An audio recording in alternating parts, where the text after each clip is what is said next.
Muy buenas tardes con todos, mi nombre es Christopher Galarza y a continuación voy a explicar la resolución del ejercicio número 18. Muy bien, lo que nos dice el ejercicio 18 es, sea W esta expresión que tenemos aquí, un subespacio vectorial del espacio vectorial R a la cuarta, calcular un subespacio vectorial U tal que R a la cuarta sea suma directa de W más U, o sea del vector U que queremos encontrar. Entonces, para ello debemos tener en cuenta que existen dos restricciones. La primera es que W más U tiene que dar como resultado el espacio vectorial R a la cuarta y que la intersección de W y de U sea igual al cero vector o esté constituida por el cero vector, siendo la dimensión de la intersección de W y de U igual a cero. Entonces tenemos que W tiene esta forma y tiene esta restricción, aunque realmente existen dos restricciones como tal, ya que A y D, lo que sería D, son iguales. Entonces, reescribiendo esta restricción de aquí, tenemos esto de aquí, que C es igual a 2B menos A. Entonces, nosotros podemos reescribir a nuestro subespacio vectorial y escribirlo de esta forma, que W está constituido por A, B, 2B menos A y A, elemento de los reales a la cuarta, tales que A y B son elementos de los reales. A su vez, podemos separar estos dos, podemos separar este vector en dos vectores diferentes. Uno constituido por los elementos que contienen A y otro constituido por los elementos que contienen a B. Y a su vez podemos sacar como factor común a estos elementos. Y nosotros podemos decir que W sería la cápsula de base de W, que es igual a este elemento de acá, que es este conjunto de aquí, constituido por estos dos vectores, siendo entonces base de W o B de W una posible base.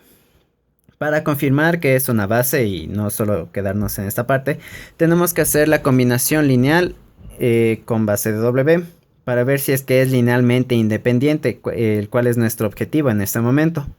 Y así verificar completamente que es una base.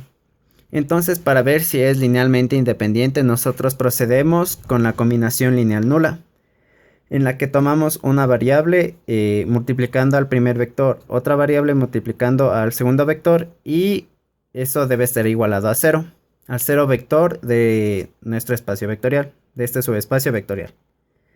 Entonces, el sistema de ecuaciones lineales quedaría de esta forma. Y a su vez nuestra matriz ampliada tiene esta forma de aquí. Entonces, tras hacer todos los procesos mostrados aquí, lo cual sería lo que se utiliza para sumar filas, cambiarlas, reordenarlas y todo eso, tendríamos que en realidad es linealmente independiente. Esto se explica por Roche-Frobenius, ya que en esta parte de aquí, la parte final, tenemos dos filas de ceros, las cuales no van a estar involucradas en el resultado final. Y si al final nosotros vemos el determinante con esta parte de aquí, podemos notar que el determinante es diferente de cero, por lo cual la solución es una solución única, ya que el sistema siempre va a tener solución. No obstante, otra forma de justificarlo es por medio de Roche-Frobenius, debido a que el rango de nuestra matriz ampliada es igual al rango de el número de incógnitas que tenemos en la ecuación. O sea, nuestra matriz ampliada, su rango sería estos dos de aquí, y el número de ecuaciones serían 2, debido a de donde partimos, que son estas dos variables de aquí, siendo entonces por Roche-Frobenius linealmente independiente. Y debido a que genera al espacio vectorial W, podemos decir que en realidad sí es una base de W. Bien, continuando con el ejercicio, lo que nos está diciendo es que necesitamos encontrar una nueva base para generar todo nuestro espacio vectorial R a la cuarta. Entonces, se supone que esta base va a estar conformada por la base de nuestro espacio vectorial U, que es el que queremos encontrar, y la base que ya encontramos antes del espacio vectorial W. Entonces, debido a las condiciones que habíamos puesto antes de que W y U van a estar en suma directa, entonces la dimensión de la intersección de W y U va a ser igual a 0. Por lo tanto, debido a que a las condiciones que nosotros impusimos antes, podemos decir que la dimensión de la suma de W y U va a ser igual a la dimensión del espacio general total, que va a ser igual a 4, la dimensión de R4. Además de que la dimensión de W va a ser igual a la cardinalidad de la base de W, que va a ser igual a 2. Y después nosotros aplicamos el teorema de dimensiones, de las dimensiones de los espacios vectoriales. Entonces tenemos esta expresión de aquí, que sería igual a que 4, que es la dimensión de W más U, es igual a 2, que es la dimensión de W, que más la dimensión de U, que es lo que nosotros no sabemos. Entonces podemos concluir que la dimensión de U va a ser igual a 2, y que a su vez esta es la cardinalidad de la base de W. Por lo tanto, esto nos quiere decir que necesitamos dos vectores para formar nuestra base de U.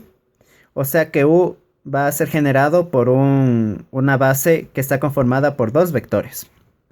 Entonces, para encontrar estos dos vectores, nosotros necesitamos que ninguno de ellos sea parte de la base de W. Entonces, nosotros, a partir de las restricciones que teníamos antes, podemos concluir que U sub 1, que es 1,0,0,0, y U sub 2, que es 0,0,1,1, van a ser los elementos de nuestra base, ya que al momento de nosotros ver si cumplen las restricciones previamente impuestas en W, vemos que no son parte de este espacio vectorial. Entonces, nosotros tenemos que nuestra base BW sub 1 va a ser esta expresión de aquí. Va a estar conformada por la base de W, que sería esta de aquí, y la base de U, que es esta de aquí. Es tentativo de ser la base de U. Nosotros al ver esta expresión de aquí podemos confirmar que es linealmente independiente. Y debido a la independencia lineal de estos elementos de aquí, y que aparte de eso estos elementos son linealmente independientes de estos de acá, ya que estos son base de W, podemos concluir que base de W sub 1, que sería la base de R4, es linealmente independiente. Ahora, posteriormente para esto, para poder encontrar finalmente a lo que equivale U, nosotros tenemos que hacer, tenemos que ver la cápsula generada con estas bases de aquí, con estos vectores. Entonces lo que nosotros realizamos es la combinación lineal con un vector genérico, el cual va a ser ABCD. Nosotros tenemos aquí nuestro sistema de ecuaciones lineales, conformado por esto, tras haber hecho la suma de vectores con los vectores multiplicando a las constantes que tenemos aquí, a los escalares. Entonces, tras realizar todo eso, nosotros llegamos a esta expresión de aquí, la cual por Roche-Frobenius nos dice que para que pueda ser consistente, necesitamos que B necesariamente sea igual a 0 y que D menos C sea igual a 0. Quedando entonces nuestro vector U con la siguiente forma, que sería este de aquí. Estas serían las dos restricciones, y debido a estas dos restricciones podemos verificar que su cardinalidad o que su dimensión es 2, cumpliéndose en ese caso todo lo que habíamos impuesto antes.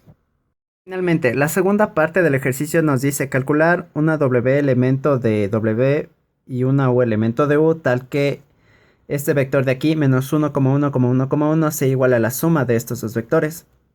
Entonces lo que nosotros hacemos aquí es ver vectores que se generan a partir de la base que tenemos. Serían estos vectores genéricos de aquí. Entonces lo que nos está diciendo es que la suma de estos vectores genéricos, de este de aquí y de este de aquí, dé como resultado esta expresión de aquí, menos 1,1,1,1. Entonces nosotros aplicamos un sistema de ecuaciones lineales, que sería este sistema de aquí. Y tras realizar operaciones de fila, como son las que están aquí, todas esas de ahí, llegamos a la conclusión de que alfa debe ser igual a 1, beta debe ser igual a 1, A debe ser igual a menos 2 y B debe ser igual a 0. Siendo entonces W igual a 1,1,1,1 y U igual a menos 2,0,0,0. Siendo después estos sumados y dando como resultado el vector menos 1,1,1,1. Finalizando de esta forma el ejercicio número 18.